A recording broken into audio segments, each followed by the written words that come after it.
हमारे देश में कई गांव ऐसे हैं जो नक्शों में होते हुए भी असल में कहीं नहीं होते, या यूं कहें वो होते तो हैं लेकिन उनकी हकीकत से लोग अनजान रहते हैं। आज मैं आपको एक ऐसे गांव की कहानी सुनाने जा रहा हूं जिसे कुहासा कहा जाता है। एक ऐसा गांव जहां रोशनी का नामो निशान नहीं, जहां लोग मुस्कुराना भूल चुके हैं और जहां जाने वाले लौटते तो हैं लेकिन पहचान में नहीं आते। मेरी दादी हर रात हमें कहानियां के सुनाया करती थी, लेकिन एक कहानी ऐसी थी जिसे वो सिर्फ धीमी आवाज में और सिर्फ तभी सुनाती थी जब पूरा घर सो रहा होता। वो कहती थी, कुहासा अंधेरे का गांव है, न दिन का वहां कोई वजूद है न रात का कोई अंत। वहां वक्त नहीं चलता, वहां बस ठहराव है और एक सिहरन। हम सब बच्चे इसे मजाक समझते थे, लेकिन फिर एक दिन कुछ ऐसा हुआ जिसने मेरी सोच ही बदल दी। कॉलेज की छुट्टियों में मैं अपने गांव गया। पुराना घर, मिट्टी की दीवारें, बाहर पीपल का पेड़ और वहीं दादी का पलंग। एक रात जब बिजली चली गई, मैं मोमबत्ती लेकर दादी के कमरे में गया। वो आंखें बंद किए धीरे धीरे बुदबुदा रही थी। उसने नाम लेकर बुलाया था। वो वापस आया है? मैंने पूछा। कौन आया दादी? उन्होंने सिर्फ एक नाम लिया, रघुवीर। ये नाम मैंने पहले कभी नहीं सुना था। दूसरे दिन मैंने मां से पूछा, रघुवीर कौन था? मां का चेहरा सख्त हो गया। थोड़ी देर बाद उन्होंने बताया, रघुवीर तेरे दादा के छोटे भाई थे। एक दिन बिना कुछ बताए वो कुहासा गांव चले गए थे और जब लौटे तो वो नहीं रहे थे।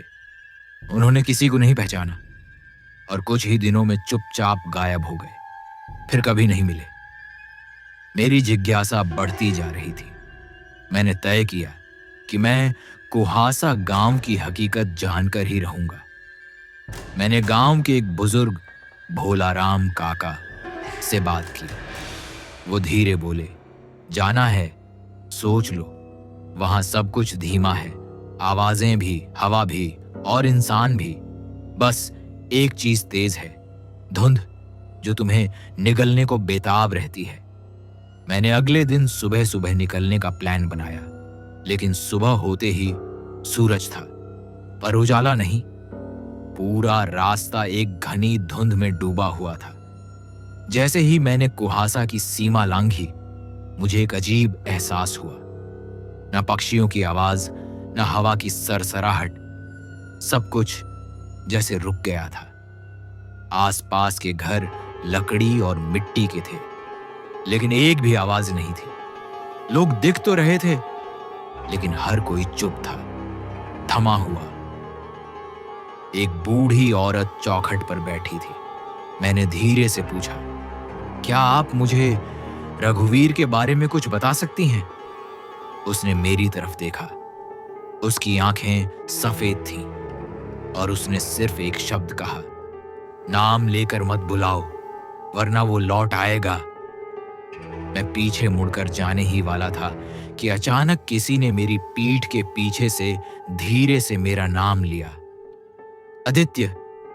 मैंने पलट कर देखा, कोई नहीं था, लेकिन अब वो आवाज हर तरफ से आने लगी, आदित्य, आदित्य, आदित्य।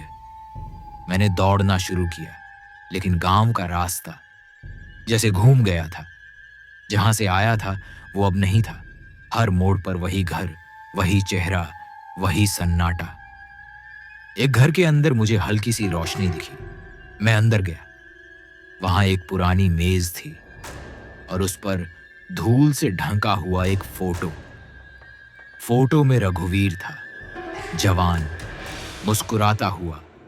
लेकिन जैसे ही मैंने फोटो को छुआ, मुझे अपनी गर्दन के पास गर्म सांसें महसूस हुई। तुमने मेरा नाम लिया, अब तुम भी यहीं रहोगे। मैंने जोर से कहा, माफ करना, मैं गलती से आ गया था। तभी एक पुराना पीतल का घंटा बजा और पूरा गांव धुंध में गायब होने लगा। मैं भागते हुए बाहर निकला। जब होश आया तो मैं अपने ही घर के बाहर था, पीपल के पेड़ के नीचे। दादी मुझे देख रही थी और बोली, अब समझे क्यों कहा था नाम लेकर मत बुलाना, क्योंकि वो जवाब जरूर देता है। कुछ जगहें दुनिया से नहीं बल्कि हमारे डर से जुड़ी होती हैं। कुहासा कोई जगह नहीं, वो एक एहसास है। जब मन पूरी तरह खाली हो जाए तो वहां रोशनी कभी नहीं लौटती।